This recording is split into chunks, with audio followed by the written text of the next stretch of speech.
ಸ್ನೇಹಿತರೆ, ಎಲ್ಲರಿಗೂ ಶ್ರೀ ಸಾಯಿ ಚಾನೆಲ್ಗೆ ಸ್ವಾಗತ. ನಾನು ನನ್ನ ಹಿಂದಿನ ವಿಡಿಯೋದಲ್ಲಿ ಶ್ರೀ ಸಾಯಿ ಸಚ್ಚರಿತ್ರೆಯ 24ನೇ ಅಧ್ಯಾಯವನ್ನು ತಿಳಿಸಿದ್ದೇನೆ. ಈಗಿನ ವಿಡಿಯೋದಲ್ಲಿ ಶ್ರೀ ಸಾಯಿ ಸಚ್ಚರಿತ್ರೆಯ 25ನೇ ಅಧ್ಯಾಯವನ್ನು ತಿಳಿಸಿಕೊಡುತ್ತೇನೆ. ಮಾವಿನ ಹಣ್ಣಿನ ಪ್ರಸಾದ. ಶ್ರೀ ಗುರುಭ್ಯೋ ನಮಃ. ಅವತಾರ ಪುರುಷರು ಕರುಣಾಸಾಗರರು ಆದ ಶ್ರೀ ಸಾಯಿನಾಥರಿಗೆ ಜಯವಾಗಲಿ.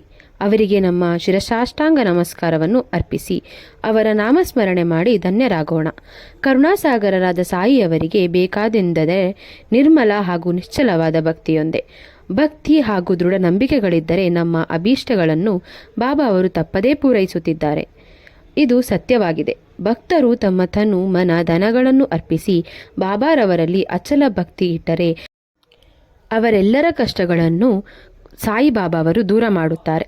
ಸದ್ಗುರು ಶ್ರೀ ಸಾಯಿನಾಥರು ಅವರ ಯೋಗಕ್ಷೇಮಗಳನ್ನು ತಪ್ಪದೇ ನೋಡಿಕೊಳ್ಳುತ್ತಾರೆ. ಇದಕ್ಕೆ ಬೇಕಾದಷ್ಟು ಉದಾಹರಣೆಗಳಿವೆ. ಒಂದು ಪ್ರಸಂಗವನ್ನು ಇಲ್ಲಿ ನೋಡೋಣ. ದಾಮು ಅಣ್ಣ ಬಾಬಾ ಅವರ ಭಕ್ತರಾಗಿದ್ದರು.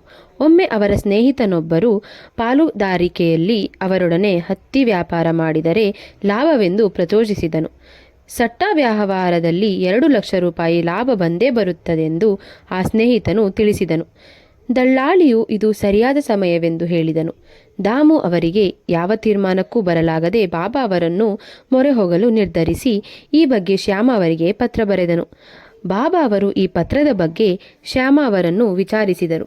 ಶ್ಯಾಮ ಅವರು, ದಾಮು ಅಣ್ಣನವರು ನಿಮ್ಮಲ್ಲಿ ಕೆಲವು ವಿಷಯಗಳನ್ನು ಅರಿಕೆ ಮಾಡಿಕೊಂಡಿದ್ದಾರೆ ಎಂದರು.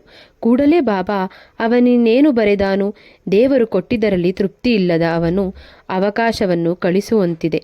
ಸರಿ, ಅದೇನು ಓದು ಎಂದರು. ಆಗ ಶ್ಯಾಮ, ನೀವು ಹೇಳಿದ್ದೇ ಪತ್ರದಲ್ಲಿದೆ.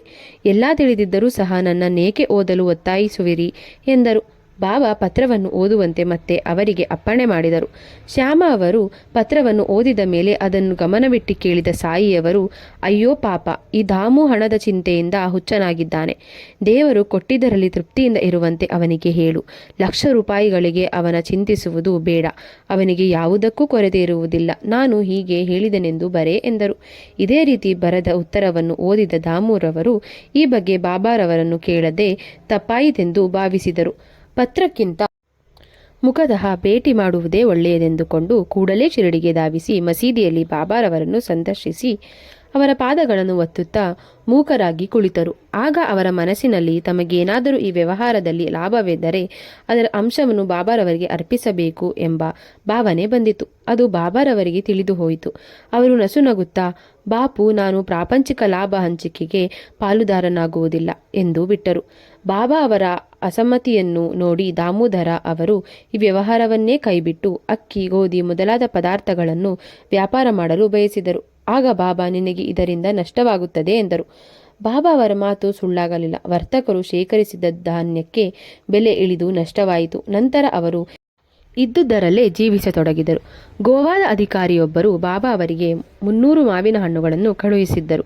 ಬಾಬಾ ಎಲ್ಲವನ್ನೂ ಭಕ್ತರಿಗೆ ಹಂಚಿ 4 ಮಾತ್ರ ತೆಗೆದು ಗಟ್ಟಿಗೆಯಲ್ಲಿಟ್ಟುಕೊಂಡರು. ಆ ದಿನ ದಾಮು ಅಣ್ಣ ಮಸೀದಿಗೆ ಬಂದಿದ್ದರು. ಬಾಬಾ ಇದ್ದಕ್ಕಿದ್ದಂತೆ, ಹಣ್ಣು ದಾಮುದು, ಅವನು ಇದನ್ನು ತಿಂದು ಸಾಯಲಿ ಎಂದರು. ದಾಮು ಅವರಿಗೆ ಪುತ್ರ ಸಂತಾನವಿರಲಿಲ್ಲ. ಸಾಯಲಿ ಎಂಬ ಮಾತು ಕೇಳಿ ಅವರಿಗೆ ಭಯವಾಯಿತು. ಅಲ್ಲಿಯೇ ಇದ್ದ ಭಗತ್ ಮಾಳ್ಳ ಸಾಪತಿ ಅವರು, ಸಾವು ಎಂದರೇನು ಗೊತ್ತೇ? ನಾನು ನನ್ನದು ಎಂಬ ಭಾವನೆ ಎಂದರ್ಥ ಎಂದು ಹೇಳಿದರು. ನಂತರ ಬಾಬಾ ಅವರಿಂದ ಹಣ್ಣನ್ನು ಸ್ವೀಕರಿಸಿದ ದಾಮು, ಇದನ್ನು ಚಿಕ್ಕವಳಿಗೆ ಕೊಡಲೇ, ದೊಡ್ಡವಳಿಗೆ ಏಕೆ ಕೊಡಲಿ ಎಂದರು. ಆಗ ಬಾಬಾ, ಚಿಕ್ಕ ಹೆಂಡತಿಗೆ ಇದನ್ನು ಕೊಡು. ಇದರಿಂದ ಅವಳಿಗೆ 4 ಗಂಡು 4 ಹೆಣ್ಣು ಮಕ್ಕಳಾಗುತ್ತವೆ ಎಂದು ಆಶೀರ್ವದಿಸಿದರು. ಹೀಗೆ ಜ್ಯೋತಿಷಿಗಳನ್ನು ಅವರಿಗೆ ಪುತ್ರ ಸಂತಾನವಿಲ್ಲವೆಂದು ಹೇಳಿದ ಮಾತು ಸುಳ್ಳಾಯಿತು. ಬಾಬಾ ಅವರ ಮಾತೆ ಮಂತ್ರ ಸದೃಶ. ಅವರ ಮಾತುಗಳು ಎಂದೆಂದಿಗೂ ಸತ್ಯ. ನನ್ನಲ್ಲಿ ನಂಬಿಕೆ ಇಡಿ. ನಾನು ಇಹಲೋಕವನ್ನು ತ್ಯಜಿಸಿದರೂ ನನ್ನ ಸಮಾಧಿಯ ಎಲುಬುಗಳು ನಿಮಗೆ ಧೈರ್ಯ, ಭರವಸೆಗಳನ್ನು ನೀಡುತ್ತವೆ. ನನ್ನ ಸಮಾಧಿಯು ನಿಮ್ಮೊಡನೆ ಮಾತನಾಡುತ್ತದೆ. ನಾನು ನಿಮ್ಮನ್ನು ಅಗಲಿದನೆಂದು ತಿಳಿಯಬೇಡಿ. ನನ್ನ ಎಲುಬುಗಳೇ ನಿಮ್ಮನ್ನು ರಕ್ಷಿಸುತ್ತವೆ. ನನ್ನನ್ನು ಸದಾ ನೆನೆಯಿರಿ, ನಂಬಿಕೆ ಇಡಿ. ಇದರಿಂದ ನಿಮಗೆ ಸದಾ ಒಳ್ಳೆಯದೇ ಆಗುತ್ತದೆ. ಹೀಗೆ ಬಾಬಾ ಹಲವು ಬಾರಿ ಆಶ್ವಾಸನೆ ನೀಡಿದರು. ನಾವು ಒಂದೇ ಮನಸ್ಸಿನಿಂದ ಸದ್ಗುರು ಸಮರ್ಥ ಶ್ರೀ ಸಾಯಿನಾಥರನ್ನು ಧ್ಯಾನಿಸೋಣ. ಓ ಸಾಯಿ ಸದ್ಗುರು, ಭಕ್ತರ ಕಲ್ಪತರು, ನಿನ್ನನ್ನು ಎಂದಿಗೂ ಮರೆಯದೆ ಇರುವ ಶಕ್ತಿಯನ್ನು ನಮಗೆ ನೀಡು. ಈ ಸಂಸಾರವೆಂಬ ಅಲೆಗಳ ನಡುವೆ ಸಿಲುಕಿ ಬಳಲುವ ನಮಗೆ ಬಿಡುಗಡೆಯ ಹಾದಿ ತೋರಿಸು. ನಮ್ಮ ಇಂದ್ರಿಯ ಚಾಪಲ್ಯಗಳನ್ನು ದೂರ ಮಾಡು ಎನ್ನೋಣ. ಗುರುದೇವ, ನಮಗೆ ಆತ್ಮಜ್ಞಾನವನ್ನು ಬೇಗ ದೊರೆಯುವಂತೆ ಅನುಗ್ರಹಿಸು. ನಮ್ಮ ಪುತ್ರ ಮಿತ್ರ ಪತ್ನಿ ಯಾರೂ ನಮ್ಮ ಕೊನೆಗಾಲದಲ್ಲಿ ನಮ್ಮ ನೆರವಿಗೆ ಬರುವುದಿಲ್ಲ. ಆನಂದ ಶಾಂತಿಗಳು ನಿನ್ನ ಕೃಪೆಯಿಂದ ಮಾತ್ರ ಸಿಗುತ್ತವೆ. ಹಾಳು ಹರಟೆಯಲ್ಲಿ ತೊಡಗದೆ ಸದಾ ನಿನ್ನ ನಾಮಸ್ಮರಣೆಯನ್ನು ಮಾಡುವಂತೆ ನಮಗೆ ಅನುಗ್ರಹಿಸು. ಅಶಾಂತಿಯನ್ನು ತೊಲಗಿಸಿ ನಮಗೆ ಪ್ರಸನ್ನ ಹಾಗೂ ನಿಶ್ಚಲ ಮನಸ್ಸನ್ನು ಕರುಣಿಸು. ನಿನ್ನ ಕೃಪೆ ಹಾಗೂ ನಮ್ಮ ಪೂರ್ವಜನ್ಮದ ಪುಣ್ಯ ವಿಶೇಷದಿಂದ ನಮ್ಮನ್ನು ಈ ಅಜ್ಞಾನದ ಸಂಕೋಲೆಯಿಂದ ಬಿಡುಗಡೆ ಮಾಡಿಸು. ನಿನ್ನನ್ನು ನಂಬಿದ ನಾವೇ ಧನ್ಯರು. ಹೀಗೆ ಬಾಬಾ ಅವರನ್ನು ಸದಾ ಸಮಯ ಸಿಕ್ಕಾಗಲೆಲ್ಲ ಪ್ರಾರ್ಥಿಸುತ್ತಿರಬೇಕು. ಒಮ್ಮೆ ಹೇಮಾಡ ಪಂತರು ಬಾಬಾ ಅವರ ಬಳಿ 2 ಪ್ರಶ್ನೆಗಳನ್ನು ಕೇಳಿ ಉತ್ತರ ಪಡೆದರು. ಬಾಬಾ, ನಿಮ್ಮ ಬಳಿ ಅನೇಕರು ಗುಂಪು ಗುಂಪಾಗಿ ಬರುತ್ತಾರೆ. ಎಲ್ಲರಿಗೂ ಫಲ ಸಿಗುತ್ತದೆಯೇ? ಬಾಬಾ, ಮಾವಿನ ಮರ ನೋಡು, ಅದರ ಹೂಗಳೆಲ್ಲ ಹಣ್ಣಾದರೆ ಎಷ್ಟು ಚಂದ. ಆದರೆ ಹೀಗಾದೀತೆ, ಎಷ್ಟೋ ಪುಷ್ಪಗಳು ಚಳಿ ಗಾಳಿ ಬಿಸಿಲಿಗೆ ಸಿಕ್ಕಿ ಉದುರಿ ಬೀಳುತ್ತವೆ, ಕೆಲವು ಮಾತ್ರ ಹಣ್ಣಾಗುತ್ತವೆ ಎಂದು ಉತ್ತರಿಸಿದರು. ಇನ್ನೊಂದು ಪ್ರಶ್ನೆ ಬಾಬಾ, ನೀವು ಸಮಾಧಿ ಸ್ಥಿತರಾದ ಮೇಲೆ ನಾನು ಆಶ್ರಯವಿಲ್ಲದೆ ಹೋಗುತ್ತೇನೆ, ನಾನು ಬದುಕಲು ಹೇಗೆ ಸಾಧ್ಯ?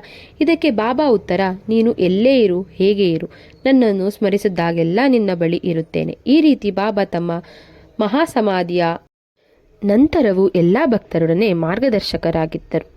ಹೇಮಾಡ ಪಂತರ ತಂಗಿಯ ಮರಣವಾದಾಗ ಅವರು ತುಂಬಾ ಖಿನ್ನರಾದರು. ಅದೇ ಸಮಯಕ್ಕೆ ಅವರ ಸಹೋದರರು ಆಸ್ತಿ ಪಾಲು ಮಾಡಿಕೊಂಡರು. ಮನೆಯಲ್ಲಿ ಕಳ್ಳತನವಾಯಿತು. ಮನಸ್ಸಿನಲ್ಲಿ ತುಂಬಾ ಗೊಂದಲ ಉಂಟಾಗಿ ಅವರಿಗೆ ದಿಕ್ಕೇ ತೋಚದಾಯಿತು. ಇದರಿಂದ ಅವರು ಅನ್ನಾಹಾರಗಳನ್ನೇ ತೊರೆದು ಕೊರಗುತ್ತಾ ಕುಳಿತರು. ಬಾಬಾ ಅವರಲ್ಲಿಗೆ ಹೋದಾಗ ಸಮಾಧಾನ ಚಿತ್ತದಿಂದಿರು ಎಂದು ಮಾತ್ರ ಆಶೀರ್ವದಿಸಿ ಧೈರ್ಯ ನೀಡಿ, ಅಪ್ಪ ಕುಲಕರ್ಣಿಯವರ ಮನೆಗೆ ಹೋಗಿ ಹಬ್ಬದ ಊಟ ಮಾಡು ಎಂದು ಹಣೆಗೆ ಗಂಧವಿಟ್ಟು ಉದಿ ನೀಡಿ ಕಳುಹಿಸಿದರು. 30 ವರ್ಷಗಳಿಗಿಂತಲೂ ಹೆಚ್ಚು ಕಾಲ ಹೇಮಾಡ ಪಂತರ ಆಪ್ತ ಸ್ನೇಹಿತನಾಗಿದ್ದ ಅವರ ಪತ್ನಿಯ ಮೂಗುತಿ ಹಾಗೂ ಆಭರಣಗಳ ಪೆಟ್ಟಿಗೆಯನ್ನು ಕಳವು ಮಾಡಿದ. ಮಂಗಳಕರವಾದ ಮೂಗುತಿ ಕಳುವಾದುದನ್ನು ನೋಡಿ ಹೇಮಾಡ ಪಂತರ ಬಾಬಾ ಅವರ ಭಾವಚಿತ್ರದ ಮುಂದೆ ನಿಂತು ಕಣ್ಣೀರಿಟ್ಟರು. ಮಾರನೆಯ ದಿನವೇ ಆ ಸ್ನೇಹಿತನು ಅವರ ಮನೆಗೆ ಬಂದು, ಅಣ್ಣ, ತಿಳಿಯದೆ ದುರಾಸೆಯಿಂದ ಮಾಡಿದ ತಪ್ಪನ್ನು ಮನ್ನಿಸು, ಅಗೋ ನಿನ್ನ ಒಡವೆಯನ್ನು ಎಂದು ಕಳುವಾದ ಎಲ್ಲಾ ಒಡವೆಗಳನ್ನು ಅವರಿಗೆ ತಲುಪಿಸಿದ. ಹೀಗೆ ಬಾಬಾ ಅವರ ನೆನೆದವರ ಮನದಲ್ಲಿ ನಿಂತು ಬೇಡಿದ ಬಯಕೆಗಳನ್ನು ಈಡೇರಿಸುವ ಕಲ್ಪತರವಾಗಿದ್ದಾರೆ ಎಂಬಲ್ಲಿಗೆ ಶ್ರೀ ಸಾಯಿ ಸಚ್ಚರಿತ್ರೆಯ 25ನೇ ಅಧ್ಯಾಯವು ಸಂಪೂರ್ಣವಾಯಿತು. ಶ್ರೀ ಸಾಯಿನಾಥಾಯ ನಮಃ. ನಾನು ನನ್ನ ಮುಂದಿನ ವಿಡಿಯೋದಲ್ಲಿ ಶ್ರೀ ಸಾಯಿ ಸಚ್ಚರಿತ್ರೆಯ 26ನೇ ಅಧ್ಯಾಯವನ್ನು ತಿಳಿಸಿಕೊಡುತ್ತೇನೆ. ಈ ವಿಡಿಯೋ ನಿಮಗೆ ಇಷ್ಟವಾಗಿದ್ದಲ್ಲಿ ಲೈಕ್ ಮಾಡಿ, ಶೇರ್ ಮಾಡಿ ಹಾಗೂ ಶ್ರೀ ಸಾಯಿ ಚಾನಲನ್ನು ಸಬ್ಸ್ಕ್ರೈಬ್ ಮಾಡಿ.